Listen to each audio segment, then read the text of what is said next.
할렐루야. 사랑하는 형제자매 여러분, 오늘도 이렇게 비대면으로 함께 예배를 드리게 돼서 하나님 앞에 감사함을 드립니다.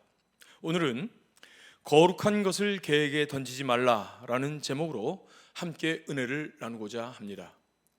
우리가 지난주에 1에서 5절 말씀을 살펴보았지만 오늘 말씀인 6절이 포함되어야 전체적으로 주님의 말씀에 균형이 맞습니다. 따라서 오늘은 지난주에 살펴봤던 말씀을 좀 더 구체적으로 살펴보고 그 흐름 가운데 오늘 말씀을 나누려고 합니다. 주님은 비판하지 말라고 명령하셨습니다. 그러나 비판하지 말라는 참된 의미는 단지 비판 그 자체를 하지 말라는 말씀이 아니라 상대에 대한 판단에 은혜와 자비가 들어있어야 한다는 말씀입니다. 그것을 우리가 2절에서 유추할 수가 있는데요, 너희가 비판하는 그 비판으로 너희가 비판을 받을 것이요 너희가 헤아리는 그 헤아림으로 너희가 헤아림을 받을 것이니라 라고 말씀하고 계시기 때문입니다. 이 말씀은 너희가 행한 그대로 도로 돌려받는다는 의미를 가지고 있지만 단지 그러한 뜻만 들어있는 것이 아닙니다. 우선 이 말씀은 우리가 서로 비판을 주고받는다는 사실을 전제하고 있습니다. 서로 비판을 주고받는다는 의미는 우리 모두는 상대에게 비판의 빌미를 줄 수밖에 없는 존재라는 것이지요. 여러분, 인간은 완전하지 않다는 말입니다. 또한 아무리 우리가 소통을 잘해도 필연적으로 서로 간에 오해가 발생하고 어쩔 수 없이 상처를 주고받을 수밖에 없는 이 세상에 산다는 것입니다. 여러분, 그 사실을 인정해야 합니다. 그러나 비판하는 사람의 입장에 서면 항상 자신이 옳은 것 같습니다. 아니, 모든 것은 다 아닐지라도 적어도 이 사안만큼은 자신이 옳은 것 같습니다. 분명히 내가 옳고 이 사안에 대해서 상대가 틀렸습니다. 또한 내가 상대의 어떤 말과 행위로 인하여 상처를 받았을 경우 이때는 거의 나의 약점과 부족함은 고려하지 않고 오직 그 상처만을 생각하며 상대를 냉혹하게 비판하는 경우가 많습니다. 이런 비판에는 은혜는 전혀 없습니다. 불쌍히 여김이나 용납이 없습니다. 단지 내가 받은 상처, 내가 받은 손해, 부당함과 억울함에 답답하고 슬프고 또한 상대의 잘못에 화가 날 뿐입니다. 나도 또 다른 상황에서 다른 사람에게 잘못할 수 있다는 생각을 전혀 하지 못한다, 그 말입니다. 그러나 여러분, 만약에 내가 이 답답한 상황에서 그에게 보복하지 않고 은혜를 베풀었다면 어떻게 될까요? 내가 그의 연약함을 이해하고 또한 그를 불쌍히 여기고 상대에게 은혜를 베풀기로 작정했다면 어떻게 될까요? 여러분, 아마도 상대를 공격했을 때와는 확연히 다른 어떤 결과를 만들어낼 것입니다. 너희가 비판하는 그 비판으로 너희가 비판을 받을 것이요 너희가 헤아리는 그 헤아림으로 너희가 헤아림을 받을 것이니라는 주님의 말씀이 그대로 적용이 됩니다. 이것은 정죄할 때만 해당되는 것이 아닙니다. 정죄를 뿌리면 정죄가 돌아오고 은혜를 뿌리면 은혜가 돌아온다는 말씀입니다. 그렇다면 주님이 이 명령을 하신 참된 의미는 무엇일까요? 여러분, 상대에게 은혜를 베풀라는 말씀입니다. 단지 소극적으로 비판하지 말라는 것이 아니라 은혜를 베풀라는 말씀입니다. 먼저 상대에게 내가 은혜를 베풀 때 그 은혜가 다시 너희에게 돌아올 것이라고 하시는 말씀입니다. 이 말씀은 당연히 교회 공동체, 하나님의 성령으로 인하여 하나가 된 공동체 안에서 가장 먼저 지켜야 하는 핵심적인 명령인 것입니다. 여러분, 이와 동일한 가르침을 우리는 누가복음에서도 볼 수 있는데요, 여기에는 이 가르침보다, 마태복음에서 가르치는 이 가르침보다 훨씬 더 명백하게 결론으로 주어지고 있는 것을 확인할 수 있습니다. 누가복음 6장 37절에서 38절에 있는 말씀 우리 함께 읽도록 하겠습니다. 시작. 비판하지 말라, 그리하면 너희가 비판을 받지 아니할 것이요 정죄하지 말라, 그리하면 너희가 정죄를 받지 않을 것이요 용서하라, 그리하면 너희가 용서를 받을 것이요 주라, 그리하면 너희에게 줄 것이니 곧 후히 되어 누르고 흔들어 넘치도록 하여 너희에게 안겨주리라. 너희가 헤아리는 그 헤아림으로 너희도 헤아림을 도로 받을 것이니라. 아멘. 아멘. 성도 여러분, 누가복음의 말씀을 보면 마태복음의 말씀과 동일한 말씀을 가르치고 있다는 것을 금방 확인할 수 있습니다. 그러나 마태복음에서처럼 그 맥락이 단지 부정적인 형식의 가르침만을 말씀하고 계시지 않습니다. 여기서는 서로 연약함을 인정하고 서로 은혜를 베풀라고 말씀하시는 것이지요. 즉 서로 공동체 안에서 상대의 연약함과 부족함이 보일 때 비판하지 말라 혹은 정죄하지 말라라는 부정적인 차원에서만 경계하시는 것을 넘어서 그에게 은혜를 베풀라고 말씀하시는 것입니다. 더 나아가 이렇게 은혜를 베풀 때 그 보상은 상대에게서 오는 것이 아닙니다. 물론 상대도 자신이 할 수 있는 은혜를 베풀 것입니다. 그러나 주님은 하나님이 갚으실 것을 약속하고 계십니다. 주라, 그리하면 너희에게 줄 것이니 곧 후히되어 누르고 흔들어 넘치도록 하여 너희에게 안겨주리라. 너희가 헤아리는 그 헤아림으로 너희도 헤아림을 도로받을 것이니라. 여러분, 이 말씀은 정말로 재미있고 생동감 있는 말씀입니다. 이것은 하나님이 이렇게 되갚으신다는 약속인데요, 사실 문맥상으로 보면 이런 식으로 네가 상대에게 필요한 것을 채워주라는 것입니다. 즉 상대에게 은혜를 어떻게 베풀어야 하는가? 바로 이렇게 주라는 말씀입니다. 곧 후히되어, 즉 듬뿍 퍼서 줄 때 듬뿍 퍼서 주라는 말이죠.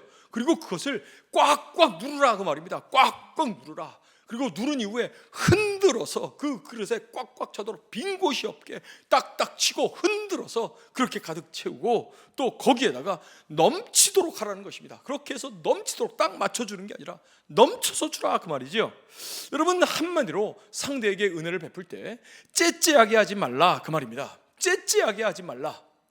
여러분, 우리는 은혜를 베풀 때에도 상대가 나에게 별로 신통치 않게 했으면 은혜를 베풀 때에도 인색하게 될 경우가 되게 많습니다. 뿐만 아니라 인정받기를 바라며 생색내면서 은혜를 베푼다 그 말이지요. 그런데 주님은 은혜를 베풀 때에 그렇게 하지 말라는 것입니다. 상대에게 줄 때에, 필요한 것을 줄 때에 그렇게 하지 말라는 것입니다. 후하게 풍성하게 필요한 것을 상대에게 베풀라는 것입니다. 여러분, 그렇게 하면 그와 동일하게 하나님이 갚으실 것이라는 말씀입니다. 이 되갚아주는 복은 하나님으로부터 온다는 것입니다. 주라, 그리하면 너희에게 줄 것이니. 누가 주는가? 하나님께서 주시겠다는 말씀입니다. 곧 후히되어 누르고 흔들어 넘치도록 하여 너희에게 안겨주리라. 너희가 헤아리는 그 헤아림으로 너희도 헤아림을 도로 받을 것이니라. 아멘. 아멘. 성도 여러분, 이것이 비판하지 말라는 말씀의 참된 의미입니다. 소극적으로 비판하지 말라는 말씀이 아니라 적극적으로 공동체 안에서 서로 은혜를 베풀라는 말씀이라는 것을 여러분 잊지 말아야 합니다. 공동체 안에 있는 사람들은 하나님의 은혜로 말미암아 다 구원을 받은 사람들이지만, 그러나 여전히 우리는 은혜가 필요하고 또 용서가 필요하고 용납이 필요한 사람들입니다. 우리 모두 다 부족한 사람들이지요. 우리 모두가 다 서로 은혜가 필요한 존재들입니다. 그러므로 예수 공동체 안에서는 서로 은혜를 베풀고 또 서로 은혜를 받는 한 덩어리가 되어야 합니다. 여러분은 내가 속한 공동체를 소중하게 여기고 있습니까?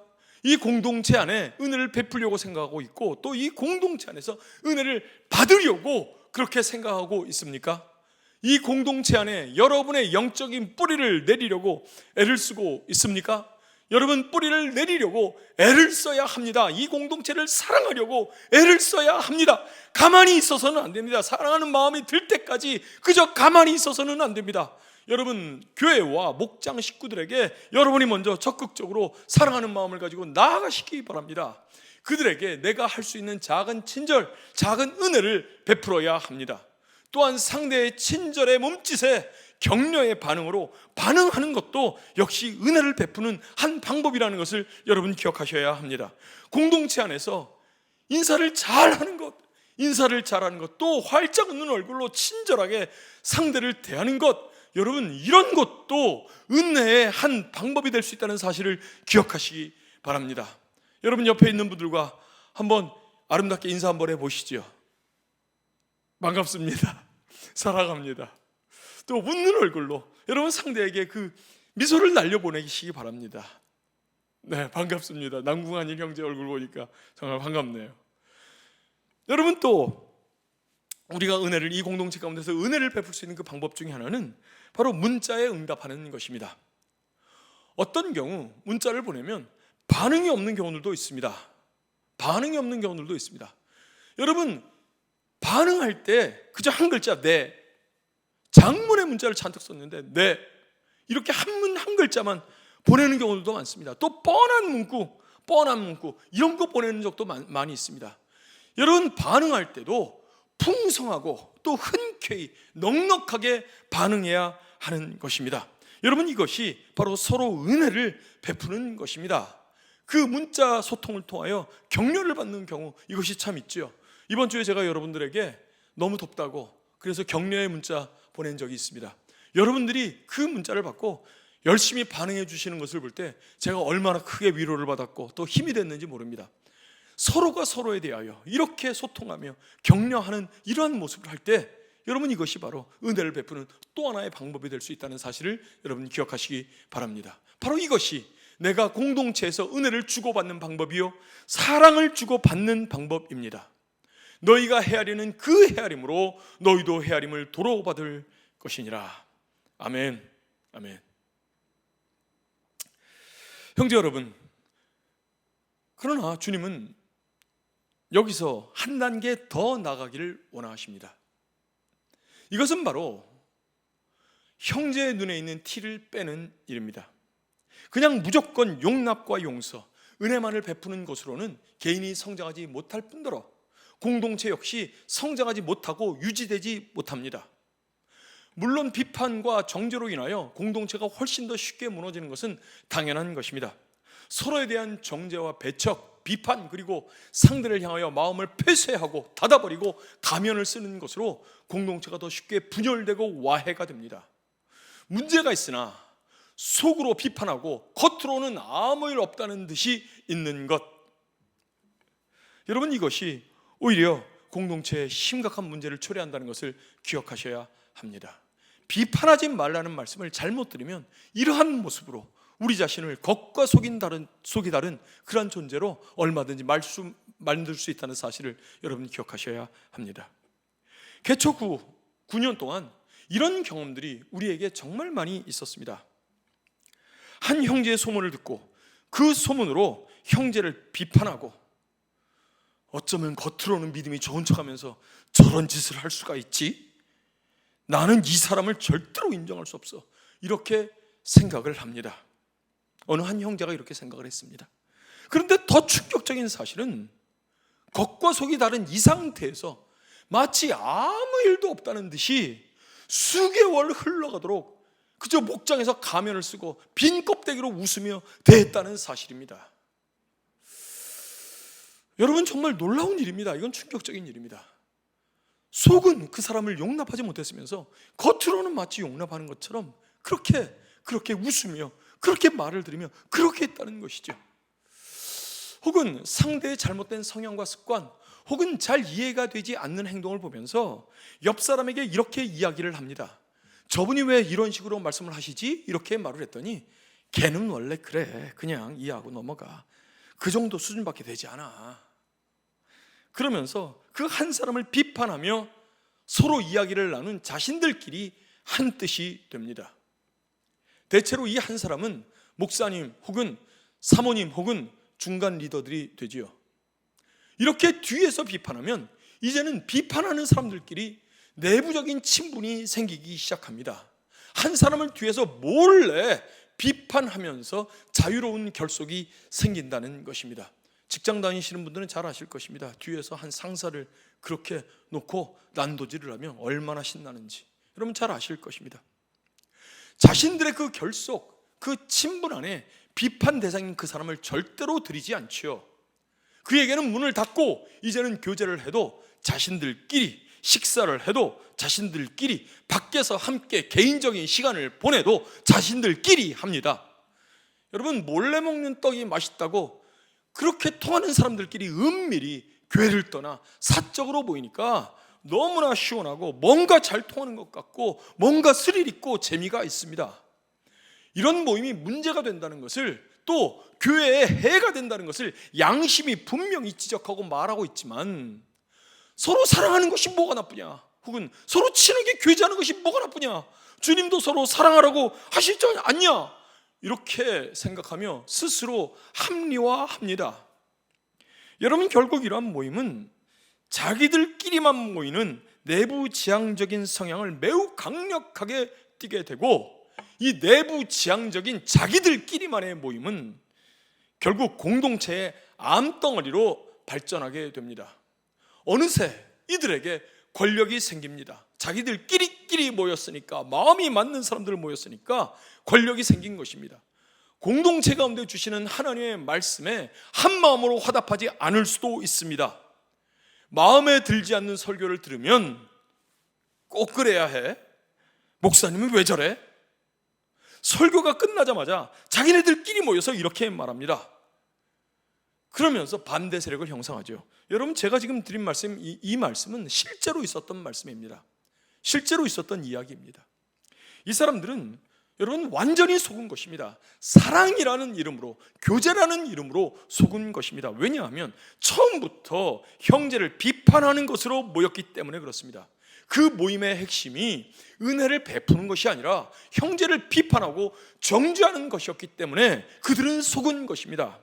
그 한 사람을 미워하는 죄악을 자기네들끼리 좋아하는 것, 즉 사랑이라는 덮개로 포장한 것입니다. 미워함으로 모인 것을 서로 친밀한 교제로 치장한 것에 불과합니다. 주님 보시기에 이것은 가증한 것입니다. 주님 보시기에 이것은 겉과 속이 다른 가증한 것입니다. 그들은 이제 순종보다는 불순종을 연습하기 시작합니다. 그러면서 주님의 뜻대로 서로 사랑하고 서로 친하고 섬긴다고 생각을 합니다. 참으로 가증스러운 일이죠. 여러분, 이런 가증스러운 모임은 겉으로는 서로 친하고 교제 잘하는 것 같으니까 잘 보이지도 않습니다. 이렇게 그냥 방치하다가는 공동체가 생명을 잃게 됩니다. 이런 사람들이 점점 영향력을 확장해 나가면 생명력을 잃고 공동체가 점점 죽어갑니다. 생명력을 잃으면 이제 새로운 지체는 더 이상 생겨나지 않습니다. 전도가 되지 않고 양육이 되지 않습니다. 더 이상 새로운 조직 세포들이 생겨나지 않는다, 그 말입니다. 이 상태를 생물학적으로는 노화라고 말하지요. 다른 말로 하면 죽어가는 것입니다. 이런 식으로 가면 생명체는 필연적으로 죽습니다. 이 상태가 시작되어 돌이킬 수 없다면 그 생명체는 이미 죽은 것과 다름이 없습니다. 심각한 암에 걸린 상태에서 암 말기로 나아가고 마침내 시한부생을 사는 것과 같습니다. 여러분, 만약 우리 주변에 암 말기 환자가 있다면 우리는 마음속으로 이분이 오래 생존하지 못한다는 것을 직감할 것입니다. 그분의 얼굴과 그분의 분위기에서 죽음의 냄새가 감지가 되지요. 이와 비슷하게 그리스도의 몸인 공동체 안에 이런 암과 같은 존재들이 큰 세력을 이루며 자라가고 있다면 여러분, 공동체 안에서도 죽음의 냄새가 나기 시작합니다. 따뜻함이 사라지고 냉랭해지고 서로 화답하며 칭찬하며 격려하는 반응은 사라지고 문자를 보내거나 무슨 어떤 몸짓을 해도 돌아오는 반응은 썰렁하기만 합니다. 다른 사람들에게는 관심이 없고 오직 자신들에게만 신경을 씁니다. 그들 가운데는 VIP도 없습니다. 전도도 안 합니다. 단지 열심을 내는 사람들을 뒤에서 비판합니다. 말씀에 대해 순종할 마음은 없습니다. 회개도 없고 경건의 연습도 없습니다. 교회가 이렇게 죽는 것입니다. 껍데기만 남고 그 안에는 생명력이 전혀 없는 상태가 되어버린 것이죠. 여러분, 주님은 공동체의 이러한 위험에 대하여 잘 아셨습니다. 그러므로 형제의 눈에 티를 빼야 한다는 그 필요성을 아신 것입니다. 주님이 말씀하신 티와 들보의 비유는 단지 비판하지 말라는 말씀이 아닙니다. 그 말씀이 아니라 이제는 형제의 눈에 티를 빼주라는 말씀입니다. 그러기 위해서는 먼저 공동체는 눈의 들보를 해결해야 된다는 말씀입니다. 여러분은 여러분의 눈에 티가 들어간 경험이 있습니까? 여러분 눈에 티가 들어가면 얼마나 아픕니까? 그렇죠? 도저히 눈을 뜰 수가 없습니다. 눈은 까칠까칠하고 눈물은 계속 흐르고 눈은 아프고, 그런데 이 티가 눈 속에 어디쯤 있는 줄은 알겠는데 내 눈으로는 보이지 않으니, 그러니까 내 눈 속에 들어가 있으나 스스로 티를 뺄 수가 없는 그 상황이 되어버린다 그 말이죠. 누군가가 내 눈을 열어서 그 티를 빼주어야 합니다. 그렇지 않으면 나는 몹시 괴롭고 어쩌면 눈이 정상적으로 기능할 수 없게 될 수도 있습니다.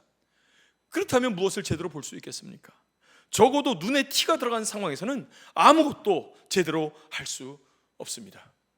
그러므로 형제의 눈 속에 있는 티는 반드시 빼어주어야 하는 것입니다. 이렇게 티를 빼어주는 것이 형제에게 은혜를 베푸는 일이며, 또한 온몸 즉 공동체의 유익을 위하여 반드시 필요한 일이라는 것입니다. 성도 여러분, 그러나 누가 그 일을 하겠습니까? 누가 형제의 눈에 있는 티를 빼겠습니까? 여러분, 먼저 자기들끼리 상대를 험담하고 비판하는 그 사람들이 그 일을 할 수 있을까요? 절대로 할 수 없습니다. 서로에 대하여 은혜를 베풀지 않는 사람들이 그 일을 할 수 있을까요? 자기 마음에 드는 사람들끼리만 사랑하고 교제하는 사람들이 형제의 눈에 있는 티를 빼줄 수 있을까요? 아니요, 그럴 수 없습니다. 그 사람들은 결코 할 수 없습니다. 그들은 전혀 자격이 되지 않습니다. 그들은 연약한 형제, 다른 말로 하면 그 눈에 티가 있는 그 형제를 사랑하여 은혜를 베풀고 용서하고 용납하는 자들이 아니라 자기를 사랑하는 자들일 뿐입니다. 그들은 형제의 눈에 티가 있으니 그것을 정죄하고 그를 왕따시켰죠. 그의 눈에 티가 있다고 그 연약한 형제를 배제했죠. 주님은 이러한 자들에게 대하여 엄한 책망의 말씀을 하고 계십니다. 어찌하여 형제의 눈 속에 있는 티는 보고 네 눈 속에 있는 들보는 깨닫지 못하느냐? 보라, 네 눈 속에 들보가 있는데 어찌하여 형제에게 말하기를 나로 네 눈 속에 있는 티를 빼라 하겠느냐? 이 외식하는 자여, 이 외식하는 자여, 먼저 네 눈 속에서 들보를 빼라. 그 후에야 밝히 보고 형제의 눈 속에서 티를 빼리라. 아멘. 성도 여러분, 주님이 말씀하시는 외식한다는 말은 겉모습은 신앙인인 것처럼 행동하고 믿음이 좁고 사랑이 많은 것처럼 행동하지만 전혀 형제를 사랑하거나 진정한 은혜와 용서, 용납을 베풀지 않는 것을 말합니다. 외식하는 자는 겉은 믿음이 좋은 것 같은데 그 속은 자신의 이기적인 생각으로 가득 차 있어서 정죄와 분노, 미워함, 자기 욕심이 가득한 사람들입니다. 자기로 가득 찬 사람들이라는 말입니다. 주님이 이들에게 도전하십니다. 네 눈에 먼저 들보를 빼내라. 여러분, 들보를 먼저 빼내는 우리가 되기를 바랍니다. 여러분, 들보를 빼내는 방법은 이것입니다. 지난주에 배웠던 내용이지요. 첫째, 나는 사랑으로 형제에게 나가는가? 형제에게 은혜를 베풀고 용서하고 형제를 내 마음속으로 받아들이는 마음, 형제를 환대하는 마음을 가지고 있는가? 여러분, 이것이 첫 번째입니다. 들보를 빼는 방법입니다. 둘째, 나는 내 판단이 틀릴 수 있다는 사실을 인정하는가? 내 판단은 내가 알지 못하는 어떤 형편과 사정으로 인하여 틀릴 수 있다는 사실을 인정하는가? 나의 무지를 인정하는가? 그래서 겸손히 예의 바르게 상대에게 그 상황을 물어보겠는가? 그로 하여금 변명의 기회를 주겠는가? 셋째, 나도 동일한 연약함을 가지고 있다는 사실을 인정하는가? 겸손히 내 자신을 낮추겠는가? 여러분, 만약에 우리가 이렇게 한다면, 공동체 안에서 이렇게 할 수 있다면 우리 공동체는 건강한 공동체가 될 것입니다. 그 누구와도 연합하며 상대의 아픔을 공감하며 형제의 눈 속에 있는 티를 빼주고 그를 건강하게 치유하며 변화시키며 성장시킬 수 있을 것입니다.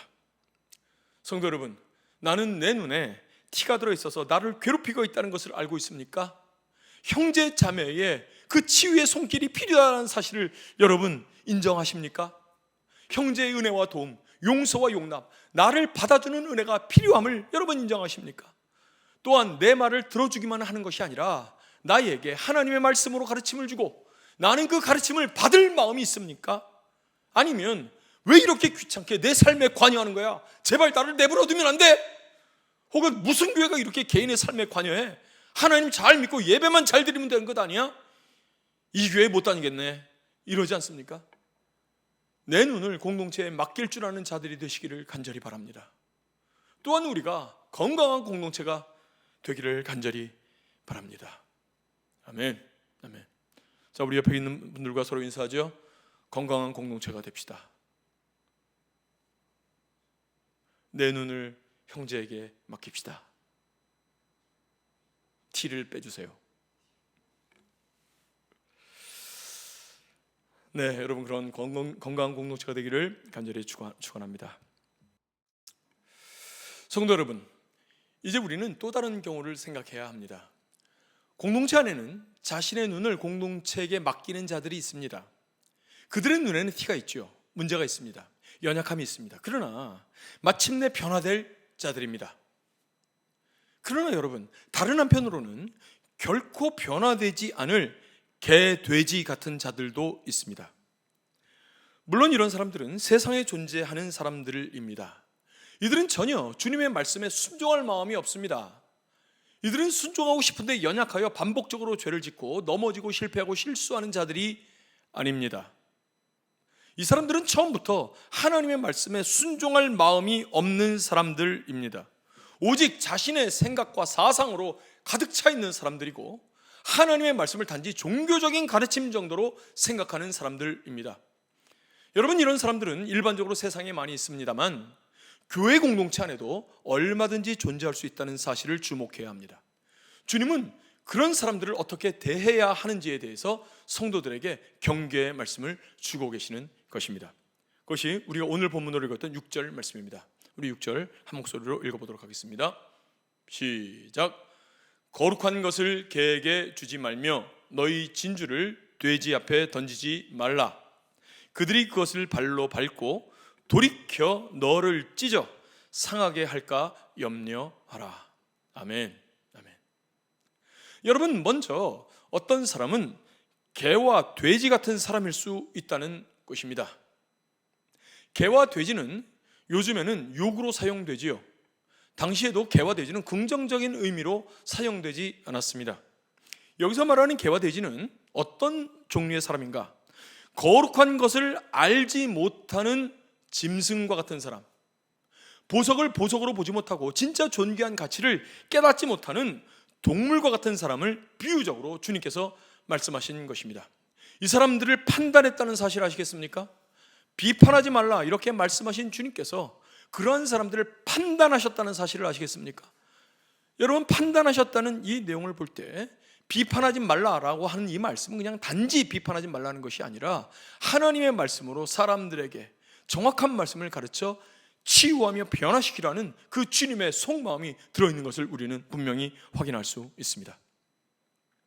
주님께서 이 사람들을 개와 돼지라고 말하는 이것을 볼 때 영적인 진리를 말해도 전혀 알아들을 수 없는 사람들, 영적인 생명이 죽어 있어서 영적인 지식과 복음의 진리를 가르쳐줘도 그것을 오히려 자신을 해하는 줄 아는 사람들, 또 교회나 목사를 사람을 말로 호려서 돈이나 뜯어가려고 하는 사람들 정도로 생각하거나 혹은 사람들을 끌어모아 성공하려고 하는 사람들이라고 생각하는 사람들, 그 사람들에 대한 경계의 말씀이라는 것을 기억하셔야 합니다. 교회는 다닐지 모르나 그들의 생각과 말, 사상에는 하나님이 없는 사람입니다.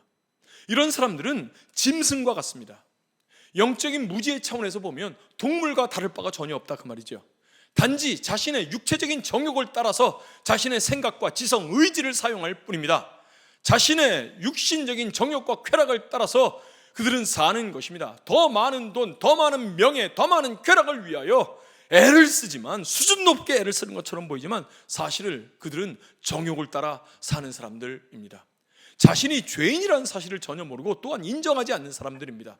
주님은 이런 사람들을 개, 돼지와 같다고 말씀하신 것입니다. 주님은 바로 이런 사람들에게 거룩한 것과 진주를 그 앞에 던지지 말라고 말씀하십니다. 그들을 가르쳐 보려고 애쓰지 말라는 것입니다. 여러분, 하나님의 말씀은 하나님의 백성들에게 주어진 것이지 이런 사람들에게 주어진 것이 아닙니다. 그들에게는 하나님의 말씀이 단지 조롱거리와 비난, 어리석게 들리는 말뿐인 것입니다. 그들 중에는 전적으로 하나님의 말씀을 완전히 부인하는 사람도 있지만 자기 생각에 맞는 하나님의 말씀만을 가지고 있는 사람들도 있습니다. 어떤 일부분은 내 마음에 드니까 이 말씀은 내가 좋아한다 말하지만 다른 말씀들은 전혀 신경 쓰지도 않는, 오히려 그 말씀을 비판하는, 자기 생각으로 잘못됐다고 말하는 이러한 사람들도 있습니다. 여러분, 그러나 하나님의 말씀은 1.1획도 예외 없이 모두 하나님의 말씀으로 받아야지 내 마음에 드는 것만 받을 수 있는 것이 아닙니다. 바로 이 점에 있어서 교회 내에서도 얼마든지 개, 돼지 같은 사람들이 있을 수 있다는 것입니다. 그들은 하나님의 말씀대로 살 것을 도전하면 화를 냅니다. 왜 다른 데서는 안 그랬는데 왜 여기서는 그러냐, 뭐 이런 식으로 따지는 것이지요.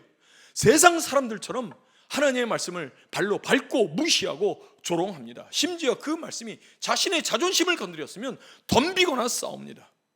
말씀을 전하는 자를 정죄하거나 업신여기거나 무시합니다.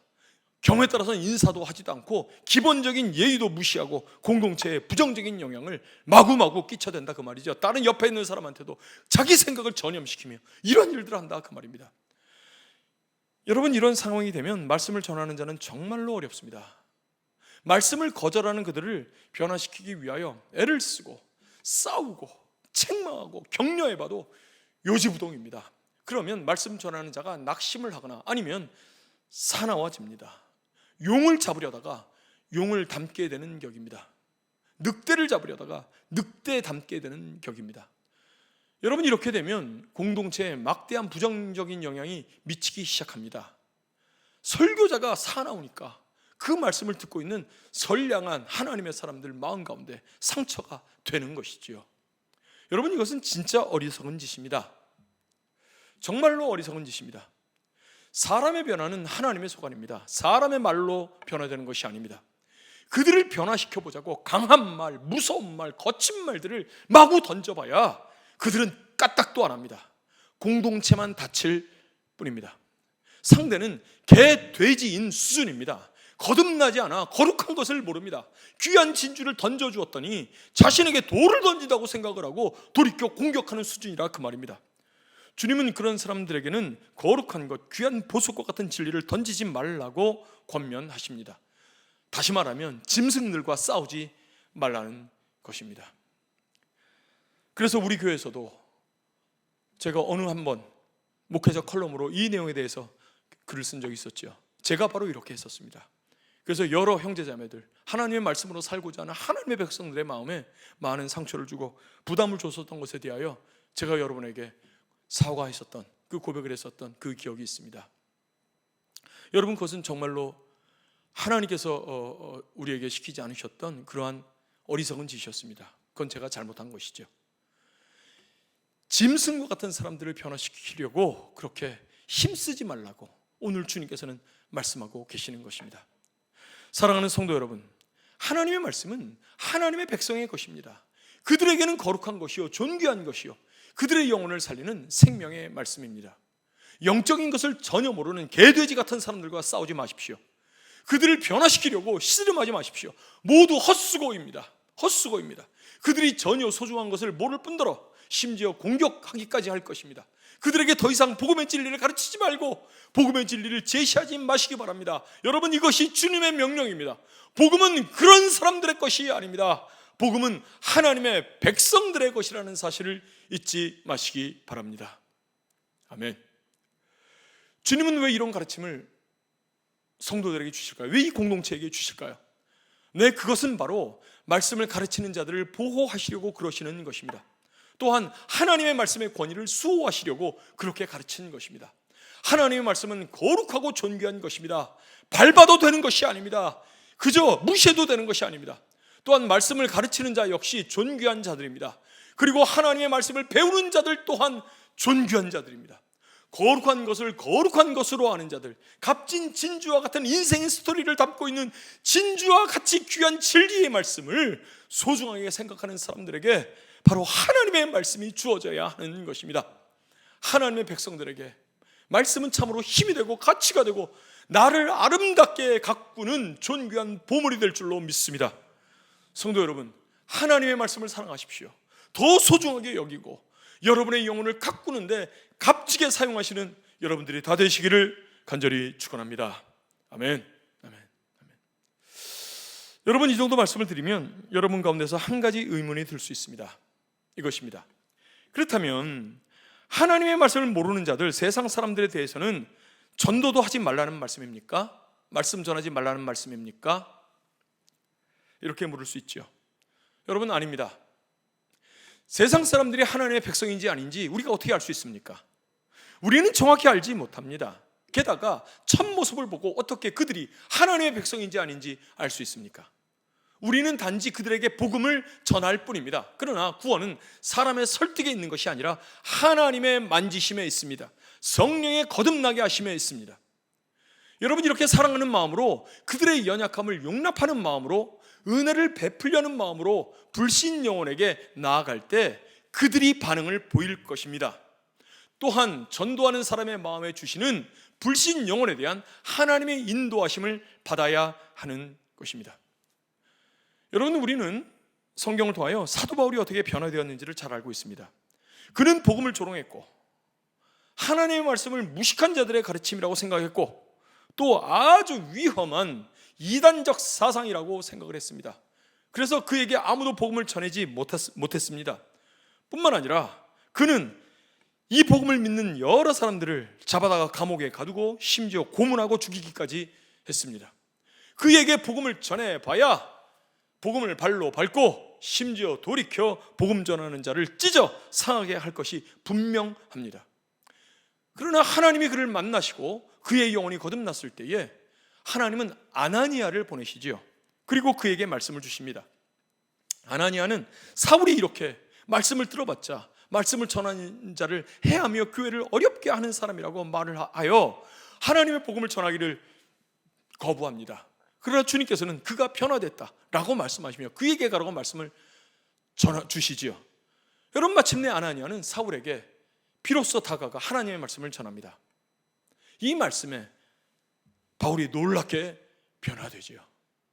아나니아는 거룩한 것을 개에게 주지 않았고 돼지에게 진주를 던지지 않았습니다. 성도 여러분, 말씀을 전하는 자는 그 말씀을 받는 사람들의 반응을 통하여 그들에게 진리의 말씀이 필요한지 아닌지를 판단해야 합니다. 그들이 영적인 것을 전혀 모르는 짐승과 같은 존재인지 아니면 거듭나서 하나님의 말씀을 알아듣고 순종하려고 하나 연약함 때문에 넘어지는 자인지 여러분, 이것을 분별해야 된다 그 말이죠. 짐승 같은 자에게는 말씀을 거둬들여야 하고 연약한 자에게는 더욱 은혜 가운데 말씀으로 양육해야 하는 것입니다. 이것이 주님이 주신 기준입니다. 이제 말씀을 맺겠습니다.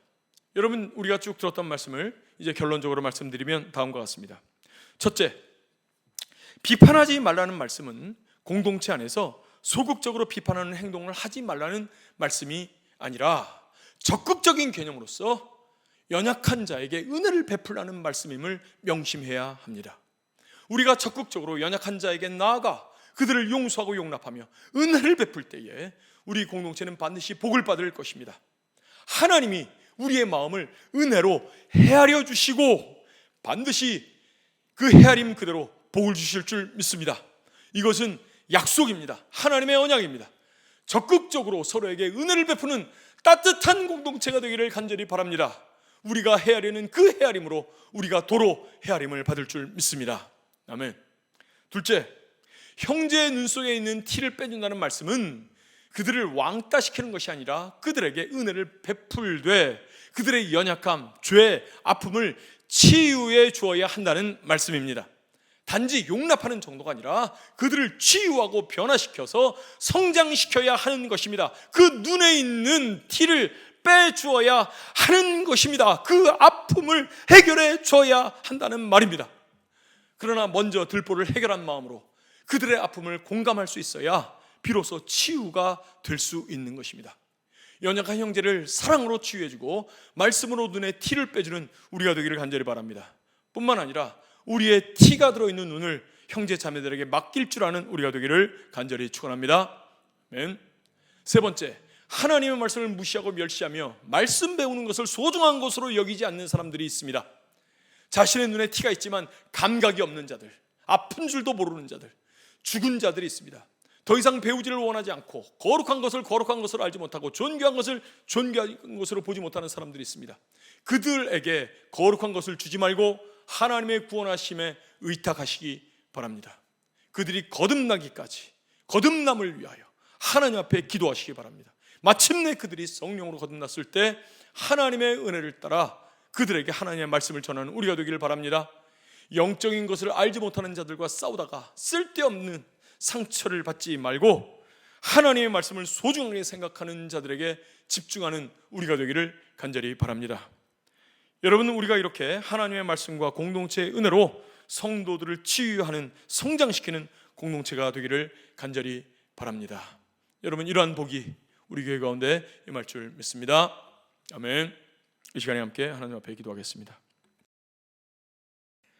하나님 아버지, 공동체가 어떻게 서로 섬겨야 하는지를 알려주셔서 감사합니다. 서로의 연약함을 보면서 비판하지 않는 정도를 넘어서 적극적으로 은혜를 베풀도록 도와주시고, 형제의 아픔을 공감하며 사랑과 은혜로 그들의 눈에 티를 빼어줌으로써 연약한 형제를 치유하며 성장하도록 돕게 하여 주시옵소서. 또 우리의 눈을 기꺼이 공동체 가운데 맡기는 그러한 신뢰함과 서로 의존함이 나타날 수 있도록 우리 공동체 가운데 역사하여 주시옵소서. 소중한 것을 소중한 것으로 여기지 못하며 존귀한 것을 존귀한 것으로 깨닫지 못하는 자들과 싸우지 말며 오히려 이들을 하나님의 손에 의탁하며 하나님의 말씀을 소중하게 여기는 형제들에게 더욱 말씀을 공급하는 우리 모두가 되게 하여 주옵소서. 그리하여 마침내 주님이 기뻐하시는 건강한 공동체가 되게 하여 주시옵소서. 이 공동체를 통하여 하나님께서 영혼을 구원하시고 제자 삼는 그러한 공동체, 그러한 공동체로 만들어 주시옵소서. 예수 그리스도의 이름으로 기도하옵나이다. 아멘.